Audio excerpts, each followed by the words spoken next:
On peut dire qu'il y a 16 siècles de littérature chrétienne éthiopienne qui est très riche, à la fois pour les textes bibliques, les textes liturgiques, les hymnes, les textes de dévotion, mais aussi les chroniques des rois, les actes des saints. Il y a toute une littérature qui est très riche. Bonjour et bienvenue dans Les Voix de l'Orient, un programme de l'œuvre d'Orient, avec aujourd'hui le père Daniel Assefa, prêtre du diocèse d'Addis-Abeba et aumônier de la communauté francophone catholique de la ville. Et avant de commencer cette interview, j'en profite pour inviter nos spectateurs à s'abonner à la chaîne Les Voix de l'Orient. C'est fondamental pour le référencement sur YouTube, et ainsi que ces vidéos soient vues par un large public. Bonjour père. Bonjour. Comment la religion chrétienne est-elle arrivée en Éthiopie ? Il y a donc d'un côté la tradition selon laquelle dans les Actes des Apôtres déjà, donc à l'époque du Nouveau Testament, on parle d'un personnage, quelqu'un qui travaillait au sein d'une reine, de la reine d'Éthiopie, disons, qui se rendait en Terre Sainte, et qui aurait été baptisé par l'apôtre, un des disciples, parmi les premiers chrétiens, donc par Philippe. Donc il y a une tradition qui dit que déjà à l'époque, donc les apostoliques, il y aurait déjà une présence chrétienne en Éthiopie. Mais du point de vue donc officiel, l'administration politique ou bien comme royauté, comme royaume, l'Éthiopie est devenue chrétienne déjà donc dans la première moitié du IVe siècle. Donc il y aurait un naufrage et ils ont été donc sauvés et ils se sont présentés devant le roi d'Éthiopie, auprès du roi d'Éthiopie, et ils auraient évangélisé donc à la fois le roi et la cour royale. Et donc ça aurait été des Syriens. Et l'un des deux donc aurait expliqué au patriarche Saint Athanas qu'il y a une conversion au christianisme de ce royaume et qu'il y a besoin pour cette église de la présence d'un successeur, disons, des apôtres. Le patriarche Saint Athanas, le patriarche d'Alexandrie, aurait donc envoyé le premier évêque en Éthiopie. Donc ça remonte et ça montre le lien entre l'église d'Alexandrie et l'église d'Éthiopie. Et depuis ce moment-là, donc, le christianisme a été accueilli officiellement en Éthiopie. Et comment le christianisme s'est-il implanté en Éthiopie ? Ce début, donc même peut-être avant l'acceptation officielle du christianisme, on pourrait imaginer quand même des présences chrétiennes à l'époque dans cette région du monde.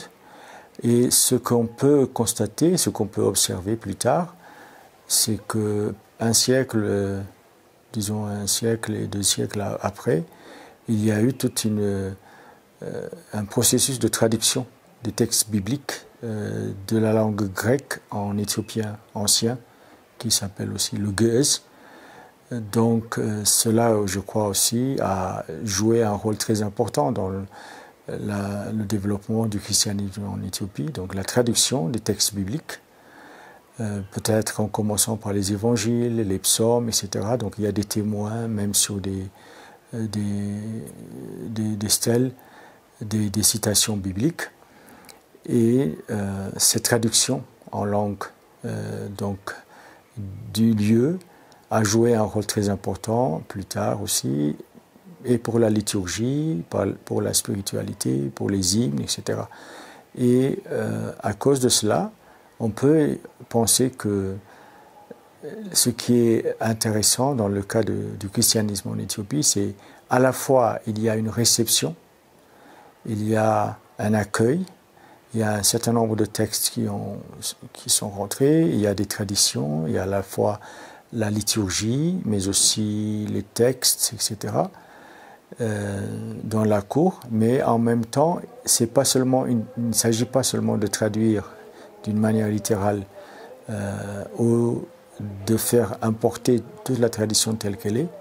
Il y a aussi de la créativité, une inculturation qui tient compte donc de la culture du lieu au nord d'Éthiopie, bien entendu.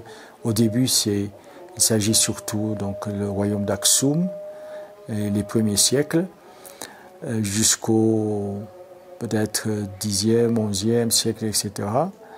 Et ensuite, il y a petit à petit le christianisme qui avance vers le sud.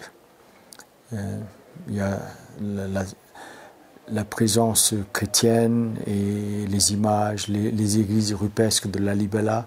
On peut dire qu'il y a 16 siècles de littérature chrétienne éthiopienne qui est très riche, à la fois pour les textes bibliques, les textes liturgiques, les hymnes, les textes de dévotion, mais aussi les chroniques des rois, les actes des saints.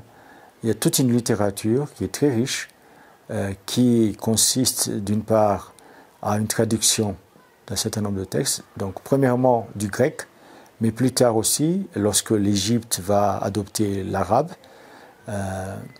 il y aura aussi donc des textes qui ont été traduits de l'arabe en ge'ez, éthiopien ancien, ou bien des fois aussi on a retouché, par exemple, des manuscrits à la lumière de ce qui va arriver plus tard. Donc il y a toute la tradition de la traduction ne s'arrête jamais. C'est en toute continuité, il y a une interaction entre l'église copte d'Égypte et l'église éthiopienne. Certaines églises éthiopiennes sont construites dans la roche. D'où vient cette tradition ? Donc les églises rupestres, les plus célèbres se trouvent donc à Lalibela, toujours au nord d'Éthiopie, mais par rapport à Aksum, au sud. Et la tradition attribue tout cela à un roi qui est aussi à la fois saint, le roi Lalibela, qui aurait été inspiré par Dieu pour construire ces églises. Et d'un côté, c'est une façon aussi de reproduire les lieux saints de la Terre Sainte et de la Bible en Éthiopie. Et il y a donc dans cette région-là, les lieux, les noms des lieux importants de la Bible sont représentés, sont reproduits. Autrement dit, l'espace, en fait, ici est consacré pour l'histoire sainte, pour l'écriture sainte, mais en même temps, ça permet aux Éthiopiens, quelque part aussi, du point de vue pratique, de retrouver donc la Terre Sainte en Éthiopie même, sans même aller loin, sans être obligé d'aller jusqu'à la Terre Sainte, parce que, entre autres, c'était pas très facile pour la plupart des gens. Les lieux étaient hostiles, donc il n'était pas simple de traverser toutes ces régions pour aller en Terre Sainte. N'empêche qu'il y a eu des moines, il y a eu une présence toujours ancienne éthiopienne en Terre Sainte aussi, en Palestine. Quel est le lien entre l'église orthodoxe Tewahedo et l'église copte ? Oui, ça a toujours été, donc si on veut vraiment comparer plusieurs choses, et la liturgie, et la spiritualité, et la tradition, il n'y a rien de plus proche entre ces deux églises. Ces deux églises sont les églises les plus proches. C'est comme si on avait une église mère et une église fille. Donc la relation est très étroite. Le siège de Saint-Marc, donc à Alexandrie, c'était une des églises les plus importantes dans l'Antiquité. Et donc, elle est associée aux apôtres. Et grâce à cela, donc, l'Église d'Éthiopie aussi reçoit cette succession apostolique.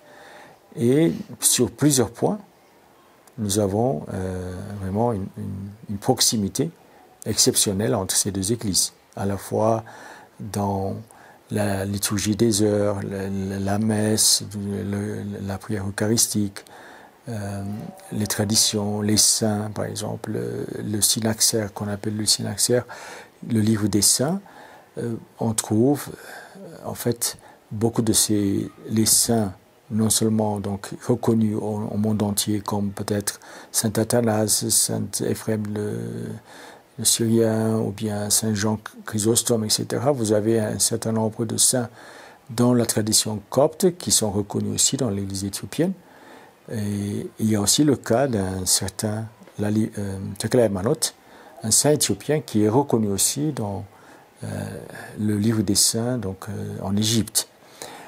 Et il est donc clair que même aujourd'hui, on peut parler vraiment de deux églises sœurs ou mères et filles qui expriment leur spiritualité d'une manière très similaire.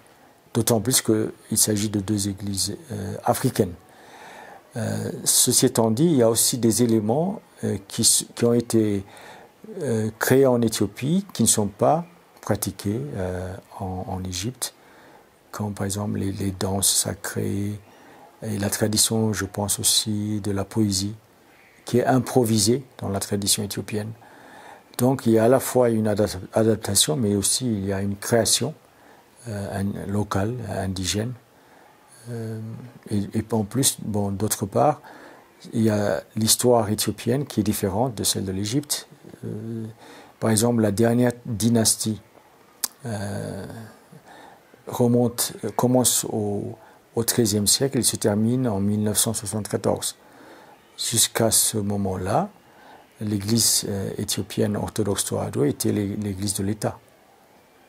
Donc on peut imaginer l'influence que cela a dans l'éducation des enfants, dans la vie spirituelle, dans la communauté, etc. et dans la littérature. Comment cette séparation s'est-elle faite? C'est à l'époque de l'empereur Haïlé Sélassié où il y avait donc cette question de certaine indépendance, c'est-à-dire je crois que plus que séparation, il vaut mieux parler d'une certaine autonomie qui a été donc donnée dans la mesure où on a permis qu'un patriarche éthiopien puisse être à la tête de l'église éthiopienne, alors qu'auparavant, à la tête donc de l'église, il y avait toujours un Égyptien qui venait, mais c'était plutôt une présence symbolique en fait, parce que dans l'administration du jour le jour, dans les monastères, dans les paroisses, etc., il y avait toujours des Éthiopiens qui avaient des tâches à accomplir. Et comment l'Église catholique est-elle arrivée? Alors l'Église catholique, il y a deux vagues en fait. On peut penser dans un premier temps le XVIe et le XVIIe siècle. C'était à la suite d'une crise en Éthiopie de la royauté chrétienne qui avait eu un risque en fait je ne dirais pas de disparaître. De toute façon, le roi chrétien, il y avait un mouvement donc musulman qui s'opposait à la royauté chrétienne qui venait de l'est d'Éthiopie. Et les chrétiens ont été obligés de se retirer vers le nord-ouest et ils ont été aidés par les chrétiens portugais. Et après la survie donc de ce royaume chrétien, il y a eu donc une bonne relation entre les Portugais et les Éthiopiens. Et avec les Portugais, donc, il y a eu une mission des Jésuites qui a commencé petit à petit à convertir des gens de la cour ainsi que d'autres Éthiopiens, au point où, à un moment donné, il y a eu même une volonté donc de latiniser la tradition éthiopienne et d'imposer aussi la tradition latine. Ce qui a créé une guerre civile au XVIIe siècle, dans la première moitié, ce qui a provoqué l'abdication du roi, qui a été remplacé par le roi Facile. Donc c'était Susignos qui était converti au catholicisme et qui a voulu en fait imposer les traditions de l'Église catholique, mais surtout les traditions donc, de l'Occident. Et à la suite de cela, donc, le catholicisme a été banni Il était interdit de devenir catholique. Donc il faut remonter, il faut attendre jusqu'au 19e siècle où il y a eu encore une fois une autre vague d'activités missionnaires, en particulier dans le sud-ouest et dans l'est du pays. Les catholiques d'aujourd'hui, en fait, les traces, on les retrouve dans la deuxième moitié surtout du 19e siècle. Au nord, l'Érythrée d'aujourd'hui ainsi que le Tigray d'un côté, et puis l'autre missionnaire important, c'est le cardinal Massaya, qui a travaillé vers le centre et l'ouest du pays. Et à la suite, il y a eu aussi des missionnaires capucins français qui ont travaillé à la fin du 19e et début 20e siècle dans l'est du pays. Aujourd'hui, quelles sont les relations entre l'Église catholique et l'Église orthodoxe?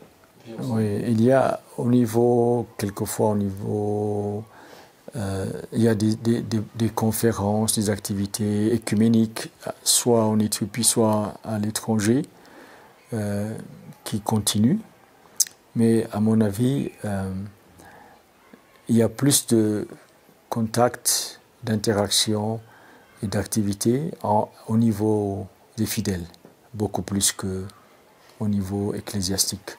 Oui, c'est-à-dire qu'il y a, bien entendu, après Vatican II surtout, donc cet élan ce souhait d'activité écuménique, mais il y a aussi des blessures du passé qui n'ont pas encore guéri. D'un côté, donc, il y a cette guerre civile qui a eu lieu au XVIIe siècle. Ensuite, il y a aussi deux guerres entre l'Éthiopie et l'Italie qui n'ont pas aidé, parce qu'aux yeux des Éthiopiens, la présence italienne et la guerre, donc fin du 19e, disons, ça s'est terminé en 1896, donc fin 19e, et puis en 1936, il y a eu une autre invasion italienne, et cela n'a pas aidé parce qu'aux yeux des Éthiopiens, il s'agit donc des catholiques qui ont fait du mal à la fois à la tradition chrétienne, orthodoxe, éthiopienne. Et cela donc demande, je crois, beaucoup plus d'études, beaucoup plus de dialogue. Et ça demande aussi la réconciliation qui peut-être a besoin beaucoup plus d'engagement, à mon avis. Quelles sont les œuvres sociales de l'Église catholique en Éthiopie? Oui, l'Église catholique. Donc, comme je disais, il y a eu ces blessures qui sont devenues une sorte presque un obstacle de bonnes relations entre les deux églises. En revanche, dans le domaine de l'éducation et de la santé, quand même, les activités de l'Église catholique depuis un siècle est bien reconnue et bien appréciée par tout le monde. Dans la plupart des écoles, par exemple, catholiques, même dans la capitale, en fait, la majorité ne sont pas catholiques. La plupart des élèves ne sont pas catholiques, mais les activités sont reconnues, sont appréciées. D'une part, parce qu'il y a la conviction que ce sont des écoles de qualité. Deuxièmement, il y a la conviction, et les parents non catholiques pensent qu'il y a des valeurs qui sont données aux enfants, et il y a des valeurs. Et puis troisièmement aussi, et qu'il faut souligner, ils se sentent sûrs et ils disent qu'on ne va pas les rendre catholiques. Il n'y a pas de prosélytisme qui est apprécié aussi dans l'activité sociale. Ceci étant dit, je pense que l'activité sociale gagnerait encore mieux en termes de qualité si elle était aussi accompagnée par la culture, l'éducation, les activités intellectuelles et les activités pastorales. Du point de vue, par exemple, même surtout dans le domaine de la recherche, je crois qu'il y a beaucoup de choses à faire, à la fois pour apprécier cette littérature qui est ancienne, qui est tellement riche.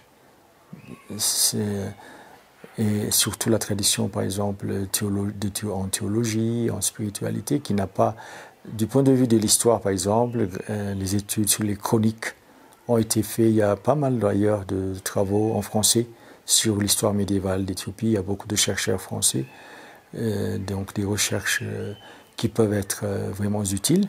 Mais je crois dans le domaine de la littérature, de l'étude des langues, de l'appréciation de la poésie, je crois qu'il y a beaucoup de choses à faire. Pourquoi les missionnaires n'ont-ils pas voulu imposer le rite latin en Éthiopie? Non, il y a quand même des précisions à faire. C'est-à-dire, Saint Justin de Jacobus a voulu respecter la tradition éthiopienne et le rite éthiopien, c'est-à-dire en Érythrée, au nord d'Éthiopie, etc. Mais ce n'est pas le cas de tous les missionnaires. Parce qu'il faut admettre que même aujourd'hui, par exemple, l'Église éthiopienne, catholique éthiopienne, est divisée dans la mesure où il y a un certain nombre de diocèses qui suivent le rite latin, et puis il y en a d'autres qui suivent le rite éthiopien.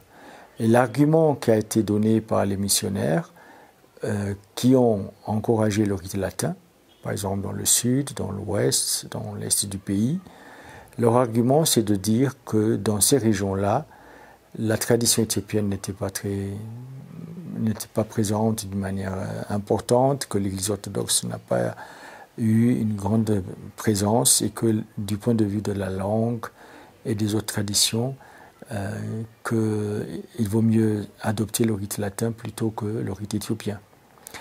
Et donc il y a eu des missionnaires qui ont préféré le rite latin et qui préfèrent toujours, je crois, cela. Mais je crois qu'il n'y a pas assez de débat encore, premièrement. Et deuxièmement, est-ce que l'on peut,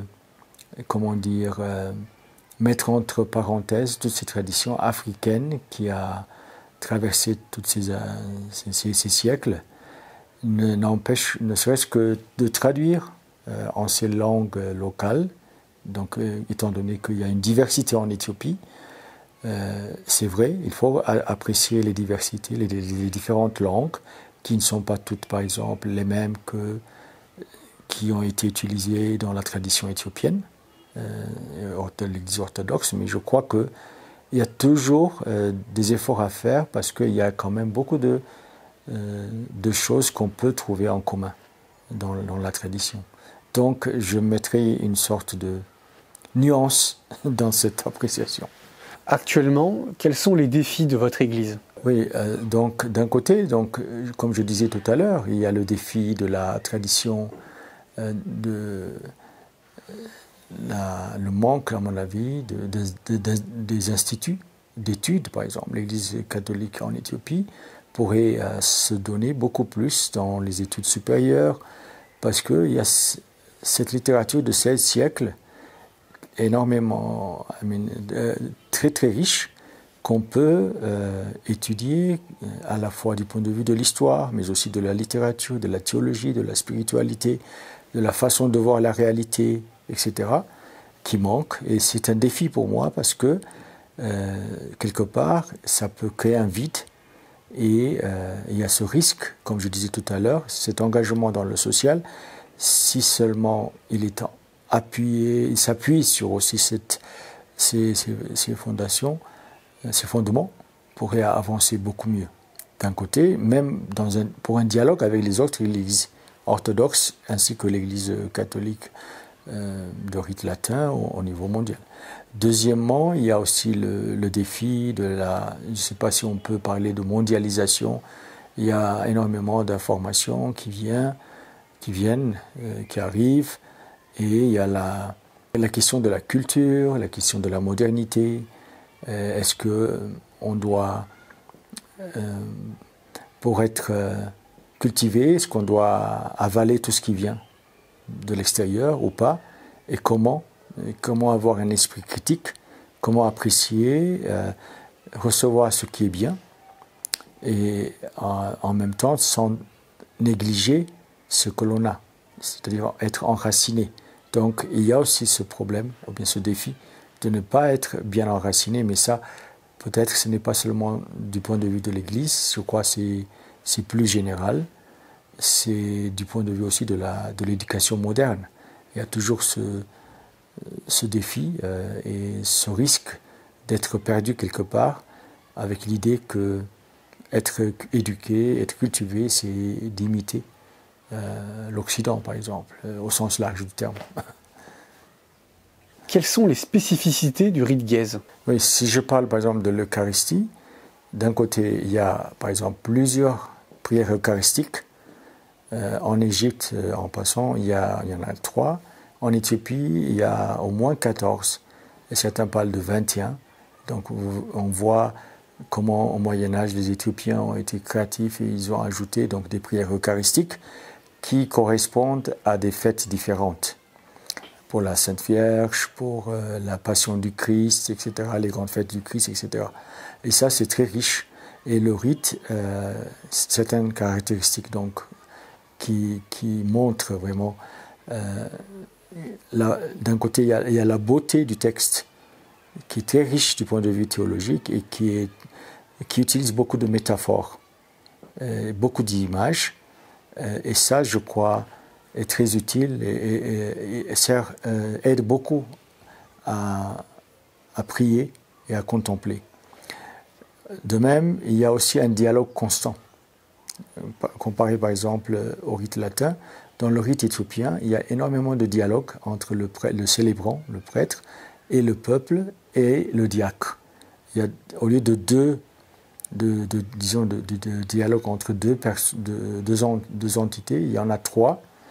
Et chacun a un rôle très important et le peuple prie beaucoup. Et donc il y a un dialogue constant qui aide au peuple à rester attentif à ce qui se passe. Et même il y a dans la prière des méditations, des admirations. Le prêtre exprime ses admirations, par exemple, sur le mystère de l'incarnation. Comment se fait-il que la Sainte Vierge n'a pas été consommée par le feu qui est le Christ qui réside dans son sein. Et le prêtre dit dans la messe même, il dit « Je suis ébloui par ce mystère ». Et il y a donc ces exclamations, je crois, qui aident beaucoup à la prière. Oui, puis on aurait pu parler, par exemple, de la tradition monastique, on aurait pu parler de la tradition... Ce qui me fascine le plus, par exemple, entre autres, c'est les richesses des textes, les hymnes, les hymnes sur la Sainte Vierge, qui riment et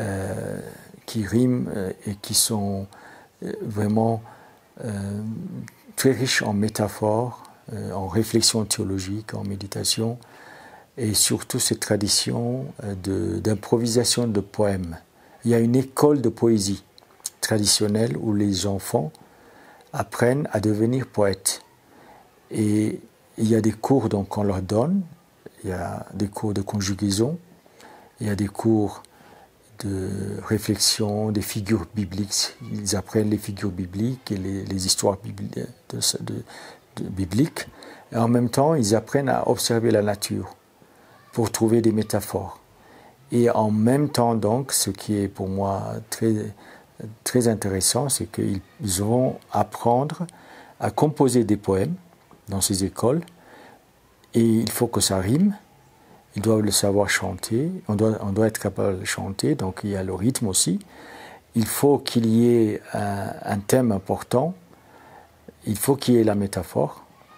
Et en même temps, quelquefois, ça peut se passer comme une critique contre l'injustice, etc. Et dans les vêpres solennelles, dans les églises par exemple, quand il y a de grandes fêtes, dans chaque église presque, vous aurez, après les psaumes et les chants, il y aura au moins 3 personnes qui vont improviser l'un après l'autre.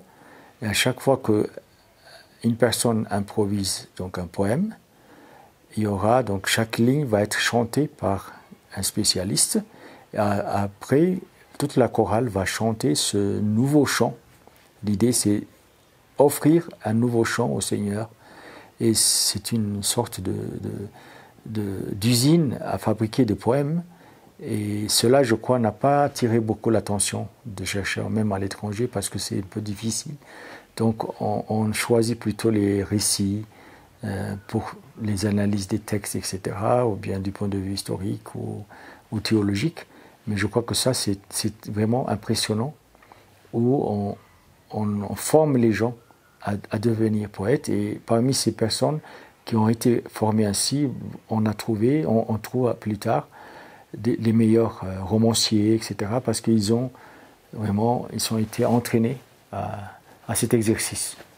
Pouvez-vous parler de cette tradition monastique? Oui, tradition monastique, c'est-à-dire que donc, cela vient bien entendu de l'Égypte. Il y a donc à la fois les moines qui vivent en communauté, mais il y a aussi des ermites. Et si je ne me trompe pas, je crois que l'Éthiopie a le plus grand nombre de moines dans le monde chrétien.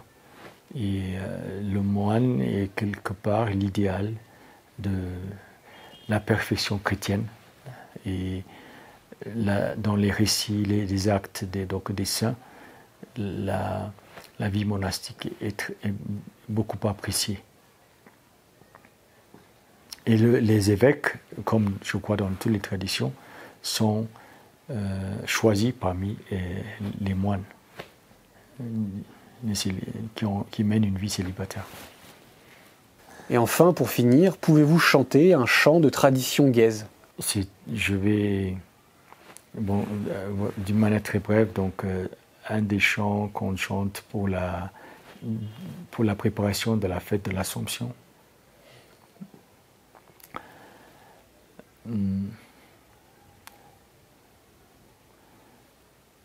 Basma wawelde ወመንፈስ ቅዱስ ሥላሴ በልየወጠንኩ ዘለኪ ወዳሴ ማርያም እቱ ለሙሴ እምቅድመ ሰማይ ወምድር ሃልዎትኪ ፀሐይ ወወርህ ይቀድሙኪ መላእክተ ሰማይ ይትላኩኪ